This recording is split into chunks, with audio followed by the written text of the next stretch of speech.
2.0 నుంచి కూలీ వరకు రజనీకాంత్ 2 బ్యానర్స్లో తప్ప 3 బ్యానర్లో నటించలేదు. అయితే లైకా ప్రొడక్షన్స్ లేదంటే సన్ పిక్చర్స్.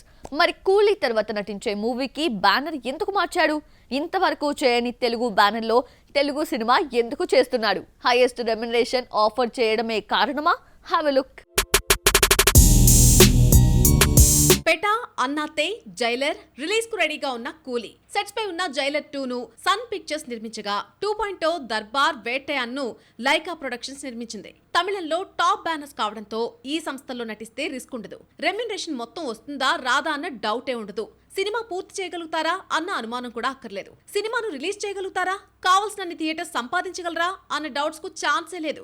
అందుకేనేమో లేటు వయసులో రిస్క్ తీసుకోకుండా రజనీకాంత్ ఈ 2 banners Lyca and Sun Pictures తప్ప మరొక సంస్థకు డేట్స్ ఇవ్వడం లేదు. జైలర్ 2 తర్వాత రజనీకాంత్ నటించే సినిమాను ఇంకా ప్రకటించకపోయినా మైత్రి మూవీస్ బ్యానర్ కు గ్రీన్ సిగ్నల్ ఇచ్చాడన్న టాక్ నడుస్తోంది. ఆ మధ్య నానితో హిట్ తీసిన తెలుగు దర్శకుడు కథ చెప్పి ఒప్పించినట్టు సమాచారం. ఈ ప్రాజెక్ట్ కోసం రజనీకాంత్ తన కెరీర్ లోనే హైయెస్ట్ రెమ్యునరేషన్ తీసుకుంటున్నారట. మైత్రి మూవీ మేకర్ సినిమాతో రజనీకాంత్ రెమ్యునరేషన్ హాట్ టాపిక్ గా మారింది. జైలర్ 2 కోసం దాదాపు 200 కోట్లు తీసుకున్నారని, కొత్త సినిమాతో 200 కోట్లు దాటిపోయారన్న కథనాలు కోలీవుడ్ మీడియాలో పుట్టుకొచ్చాయి. ఇదే నిజమైతే కూలీ జైలర్ 2 రిజల్ట్ తెలియకుండానే 200 కోట్లకు పైగా రెమ్యునరేషన్ ఇచ్చి మైత్రి మూవీ మేకర్స్ పెద్ద రిస్కే చేసింది. ఆరోగ్యం సహకరించడం లేదని రాజకీయాలకు ఫుల్ స్టాప్ పెట్టినా యాక్టింగ్ మాత్రం వదులుకోలేదు. రజనీకాంత్ వరుస పెట్టి సినిమాలు చేస్తున్నారు. ఈ వయసులోనూ యాక్షన్ సీన్స్ చేస్తున్నా ఒత్తిడి ఫీల్ అవడం లేదు. మరోవైపు రిస్క్ లేని బ్యానర్స్ సెలెక్ట్ చేసుకుంటున్నారు. రీసెంట్ గా అజిత్ తో గుడ్ బ్యాడ్ అగ్లీ తీసి హిట్ కొట్టిన మైత్రి మూవీ మేకర్స్ పై రజనీకి నమ్మకం కుదిరి ఛాన్స్ ఇచ్చే ఛాన్స్ లేకపోలేదు. మిల్కీ బ్యూటీ తమన్నా సన్నబడిందా? ఆ మధ్య ప్రేమలో పడి వెయిట్ పెంచేసిన తమన్నా మళ్ళీ ఓల్డ్ లుక్ లోకి వచ్చేసిందా? గ్లామర్ గా డోస్ పెంచి ఆడి పాడుతూ రొమాంటిక్ అండ్ క్యూట్ ఎక్స్ప్రెషన్స్ తో ఎలా కనిపించిందో చూసిద్దామా? తమన్నాకు లేడీ సెంట్రిక్ ఫిల్మ్స్ కూడా కలిసి రాలేదు. ఫస్ట్ టైం నటించిన lady oriented movie that is Mahalakshmi ఇంతవరకు రిలీజ్ కాలేదు. ఆ తర్వాత హిందీలో నటించిన బబ్లీ బౌన్సర్ రీసెంట్ గా ఓదిలా 2 తో ఫ్లాప్సే చూసింది. చేతిలో తెలుగు సినిమా ఒక్కటి లేకపోయినా ఈ అమ్మడి క్రేజ్ ఏ మాత్రం తగ్గలేదు. హిందీలో బిజీగా ఉంది. రీసెంట్ గా ఓ ఈవెంట్ లో ఉల్లాసంగా ఉత్సాహంగా ఆడి పాడింది. ఐటమ్ సాంగ్ అంటే ముందుగా గుర్తుకొచ్చే స్టార్ తమన్నానే. తెలుగు, కన్నడం, హిందీ అన్న తేడా లేకుండా పెద్ద హీరో, చిన్న హీరో అన్న డిఫరెన్సెస్ చూపకుండా ఐటమ్ సాంగ్స్ చేసేస్తుంది. ఈ మధ్య కాలంలో ఈ అమ్మడికి అలాంటి పాటలే గుర్తింపు, హిట్స్ తీసుకొచ్చాయి.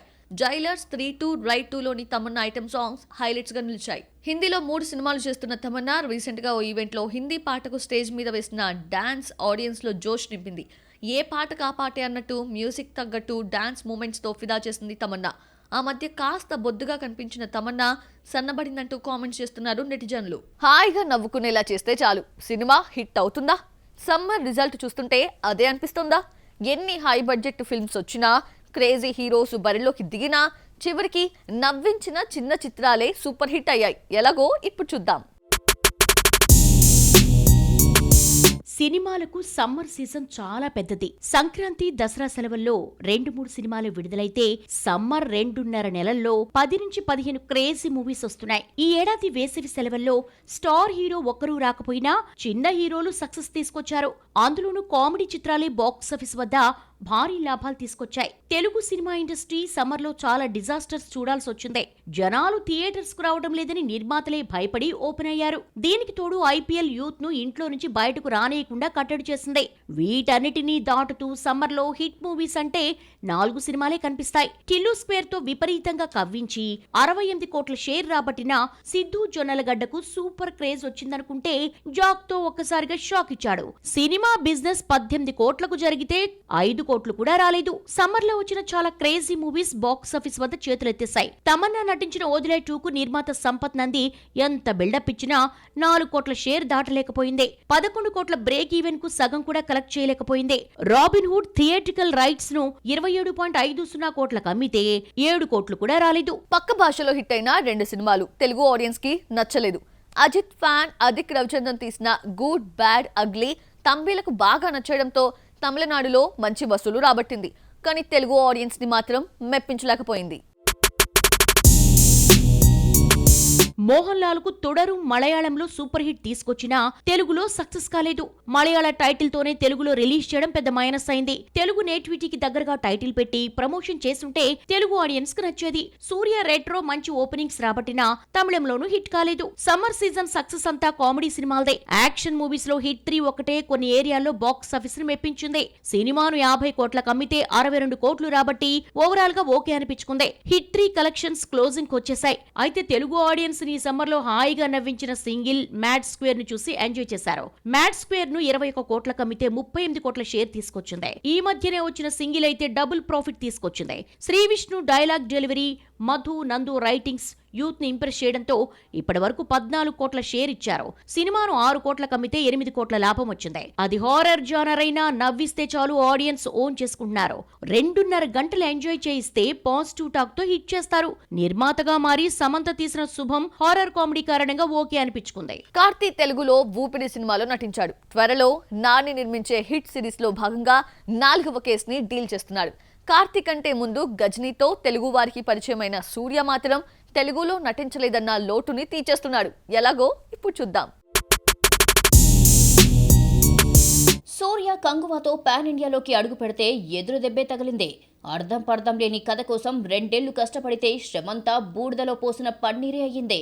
ఆ తర్వాత కార్తిక్ సుబ్బరాజ్ను నమ్ముకొని రెట్రో మూవీ చేస్తే ఓపెనింగ్స్ మాత్రమే వచ్చాయి. మంచి ఓపెనింగ్స్ రావడంతో 70% కవర్ చేసిన బ్రేక్ ఈవెన్ కష్టమే. 12 ఏళ్లుగా థియేట్రికల్ హిట్ కోసం సూర్య ఫ్యాన్స్ వెయిట్ చేస్తున్నారు. ఈసారి తంబీలను నమ్ముకోకుండా తెలుగు డైరెక్టర్ వెంకీ అట్లూరి దర్శకత్వంలో నటిస్తున్నాడు. తమిళ హీరో ధనుష్ కు సార్, మలయాళ హీరో దుల్కర్ సల్మాన్ కు లక్కీ భాస్కర్ తో అదిరిపోయే హిట్స్ ఇచ్చిన వెంకీనే కరెక్ట్ అని నమ్మాడు సూర్య. సోమవారం నాడు షూటింగ్ లాంఛనంగా మొదలయ్యింది. సూర్య నటించే 46వ సినిమా రెగ్యులర్ షూటింగ్ ను ఈ నెలలోనే మొదలుపెట్టి 2026 సమ్మర్ కు రిలీజ్ చేస్తారని తెలిసిందే. సార్, లక్కీ భాస్కర్ తో కలిసొచ్చిన జీవి ప్రకాష్ తో జర్నీ కంటిన్యూ చేస్తున్నాడు దర్శకుడు. అయితే హీరోయిన్ గా మమితా బైజూను సెలెక్ట్ చేసి షాక్ ఇచ్చారు మేకర్స్. ప్రేమలు మూవీతో పక్కింటి అమ్మాయిగా మారిన మమిత క్రేజీ ప్రాజెక్ట్స్ చేస్తోంది. రాజకీయాల్లోకి వెళ్లడానికి ముందు విజయ్ నటిస్తున్న లాస్ట్ మూవీ జై నాయగన్ లో కీ రోల్ పోషిస్తోంది. తెలుగులో సూపర్ హిట్ అయిన భగవంత్ కేసరికి ఇది రీమేక్. శ్రీలీల రోల్ ను తమిళంలో చేస్తున్న బైజు డూడ్ మూవీలో యూత్ స్టార్ ప్రదీప్ రంగనాథ్ తో జతకడుతోంది. KGF 2లో ఇందిరాగాంధీగా మెప్పించిన రవీనా టాండన్ సూర్య సినిమాలో కీ రోల్ పోషిస్తోంది. కెరియర్ మొదలుపెట్టిన 2 ఏళ్లకే 93లో రథసారథితో తెలుగులోకి ఎంట్రీ ఇచ్చిన రవీనా బంగారు బుల్లోడుతో హిట్ అందుకుంది. ఆ తర్వాత ఆకాశ వీధిలో నటించిన తర్వాత టాలీవుడ్ కు దూరమై 2014లో పాండవులు తుమ్మెదాతో రీ ఎంట్రీ ఇచ్చి మళ్లీ 9 ఏళ్ల గ్యాప్ తర్వాత తెలుగు మూవీ చేస్తోంది రవీనా. దేవరాలో ఎన్టీఆర్ ఊర మాస్ యాక్షన్ సీన్స్ చూసాం. పుష్ప 2లో రప్పా అంటూ అల్లు అర్జున్ ఓచుకోతా చూసాం. డాకు మహారాజ్గా బాలయ్య స్టైలిష్ యాక్షన్ తో వచ్చాడు. స్టార్స్ అవ్వాలంటే ఊర మాస్ ఫైట్స్ ఉండాల్సిందేనా? అందుకే యంగ్ హీరోస్ ఇదే దారిలో వెళ్తున్నారా? లేటెస్ట్ గా రిలీజ్ అయిన ట్రైలర్ లో ముగ్గురు యంగ్ హీరోస్ మాసిజం ఎలా ఉందో చూసిద్దామా? బెల్లంకొండ సాయి శ్రీనివాస్, మంచు మనోజ్, నారా రోహిత్లు కలిసి నటిస్తున్న భైరవన్ నుంచి వచ్చిన teaser trailer out and out action pack తో నిండిపోయింది. అల్లరి నరేష్ తో నాంది మూవీ తీసిన విజయ్ కనకమేడలా డైరెక్ట్ చేశాడు. ట్రైలర్ చూస్తుంటే మిగిలిన ఇద్దరు హీరోల కంటే బెల్లంకొండ సాయి శ్రీనివాస్ ది లెంగ్తీ రోల్ అనిపిస్తోంది.